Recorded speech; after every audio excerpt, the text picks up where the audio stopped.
Firefighters rush into burning buildings when we're rushing out, and they do this without thinking twice. But when the fire's out, the danger to them isn't extinguished. What's protecting our first responders hasn't been enough until now. It all starts with a scan that provides early detection and medical testing that has proven to save the lives of those who don't think twice before saving ours. Tucked away in a closet are Chief Ian Womack's helmets. I haven't put mine on the wall yet because I don't want to. Not where you'd think they'd be for a man so proud of what he does for a living. I'm embarrassed by them, because they're black and they're burned up. But these helmets, covered in soot, remind him of a different time. They're everything that's contrary to the message and the culture we're trying to establish in the fire service. But that's how it was done when he became a career firefighter in 1999. The darker and blacker we could make our helmets, the more, respect you have as a badge of honor type of thing, right? His mind started to change after an annual physical at the fire station. He said carcinoma, that means cancer. Like that can't be right. I'm 31 years old. That didn't make any sense to me. He didn't feel sick, no symptoms, never thought it was his job.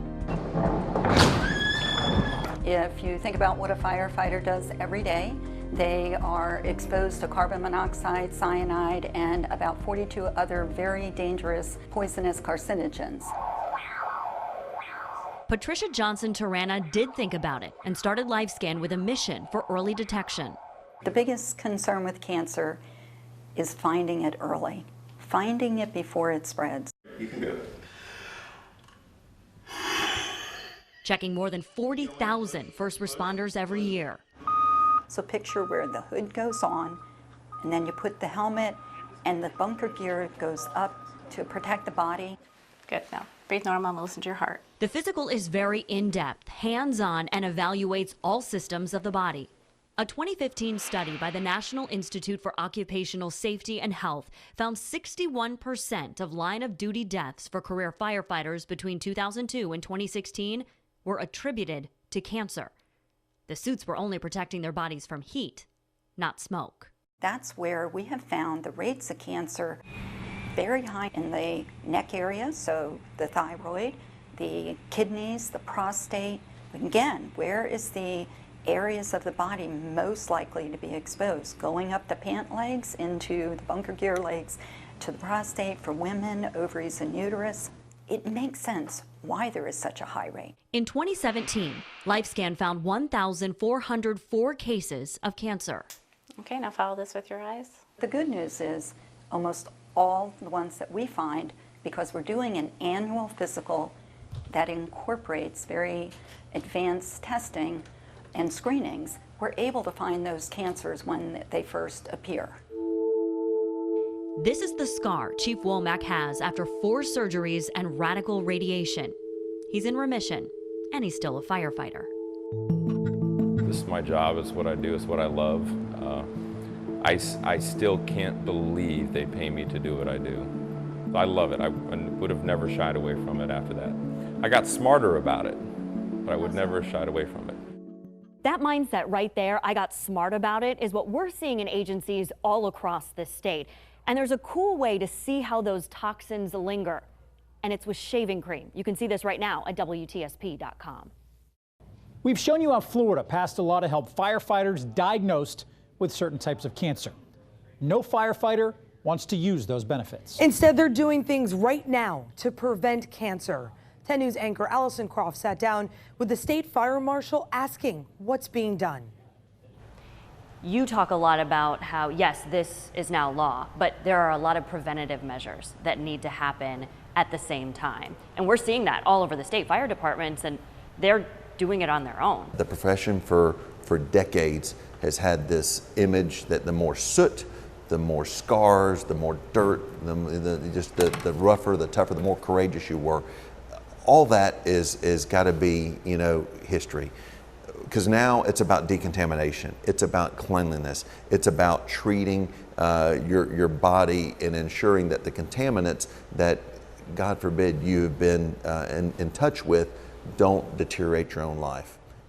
It used to be a badge of honor to come out of a fire this covered in soot. But firefighters across Florida want to wear something different on their sleeves. No trace of cancer. And you might be surprised to know it's not breathing smoke that's giving them cancer. They have things that allow them to only focus on saving you when they run into a cloud of carcinogens. Change is hard for all of us. Every firefighter here at East Manatee has a sticker, to remembrance of Ed. But as more firefighters around our state have a personal story, that's why this is so important to me, because my partner, Willie Glass, a number of years ago, who was my age and is very healthy, very active individual with no family history, suddenly came down with leukemia. Change is becoming easier.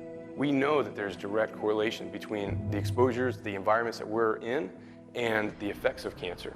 The state gave about 4,000 of these gross decontamination buckets to 405 fire stations. They contain items for firefighters to clean themselves and their gear before returning to their fire stations. Some agencies like Lakeland are moving to a clean cab for their trucks where the gear is kept separate from the crews. The goal with a clean cab is to eliminate the nasty stuff or the carcinogens that we're exposed to from the cab of the truck and get them out. They even have foot washing stations to make sure the firefighters aren't bringing those carcinogens into the fire station. And if they're sent out on another call, firefighters will need clean gear to change into. Agencies like Seminole make sure to keep dirty and clean gear separate. They also have extractors that can clean bunker gear. We never want them to take their gear or their uniforms home to their family. You don't want a dirty uniform mixed in with your kid's soccer uniform. That's just not what you want to do. Keep it here at the fire station, clean it here, and use it here. Seminole has an extra set of bunker gear for each firefighter, and everyone gets 2 hoods. When one is dirty, they grab another. We actually saw a lot of neck cancers over the course of the last several decades, and we're thinking that that may have been where those cancers were coming from. Hoods that weren't cleaned, products of combustion and carcinogenic materials sitting on those hoods. Hillsborough County Fire is testing and helping to develop new hoods that will block cancer-causing elements, protect firefighters from the heat of the blaze, but also takes into account the Florida heat. Cancer particulate hoods started coming out about 2 years ago, and with those hoods, the challenge with them is they have a moisture barrier inside them. It's not breathable. That was one of the challenges here in Florida, especially the climate, of overheating your firefighters. With having the moisture barrier inside them, make it very hard to communicate and hear fellow firefighters inside of a fire. A new hood developed here in the Bay Area could help all firefighters in the state. All steps toward lowering the number of cancer-related deaths of our firefighters.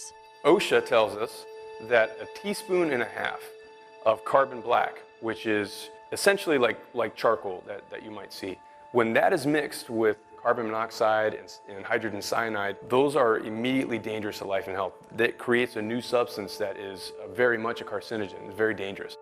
Even though this change is a process, changing to a clean badge of honor is worth it.